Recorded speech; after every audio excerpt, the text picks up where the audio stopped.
2023 டிசம்பர்ல ஒரு சினிமா காட்சிகள மிஞ்சிய ஒரு விஷயமா நம்ம இந்திய கடற்படை வந்து ஒரு சாதனை பண்ணியிருக்கிறாங்க.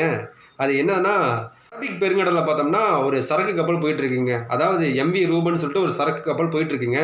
அந்த கப்பல்ல 17 பேர் பயணிக்கிறாங்க. உடனே அங்க எதிர்பாராத விதமா சோமானியர்கள் வந்து அந்த கப்பல வந்து ஹைஜாக் பண்றாங்க.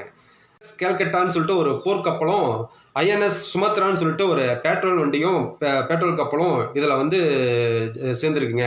அதுக்கு பின்னாடி ஹெலிகாப்டரும் மேல வந்திருக்குங்க. C-17ங்கிற ஹெலிகாப்டரும். இதுக்கு மேல வந்து என்ன பண்றது? ஒரு எச்சரிக்கை குடுக்கலாம் அப்படின்னு சொல்லிட்டு எச்சரிக்கையும் குடுக்குறாங்க.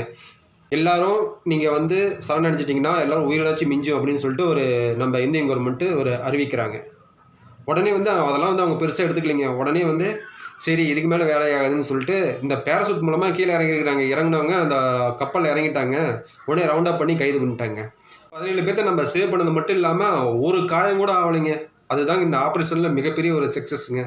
ஏன்னா, எந்த ஒரு நாடும் இவங்கள வந்து அட்டாக் பண்றதுக்கு ஒரு தயங்க நிலையில நம்ம இந்திய நாடு போர்ப்படை வந்து அதாவது கப்பல் படை வந்து தைரியமா இறங்கி, உயிர பணய வச்சு இறங்கி செஞ்சது மிகப்பெரிய ஒரு பெருமையா பார்க்கப்படுதுங்க. 7 பேத்த சேவ் பண்ண விஷயம் அந்த பல்கேரியா அந்த நாட்டு அரசாங்கம் வந்து ஒரு நன்றி தெரிவிச்சிருக்காங்க. சும்மா தொலைபேசி மூலமாலாம் கிடையாதுங்க. எக்ஸ் இணையதள வழியா ஒரு நன்றின்னு சொல்லிட்டு ஒரு பதிவு பண்ணியிருக்கிறாங்க. உடனே நம்ம கவர்மெண்ட் என்ன சும்மா இருக்குமா? நாமளும் வந்து பதிலுக்கு, "இத விட என்ன நண்பா? ஒருத்தருக்கு ஒருத்தர் உதவி செய்யலன்னா எப்படி?" அப்படின்னு சொல்லிட்டு ஒரு பதில் ஒரு பதிவா அவர் பண்ணியிருக்கிறாங்க.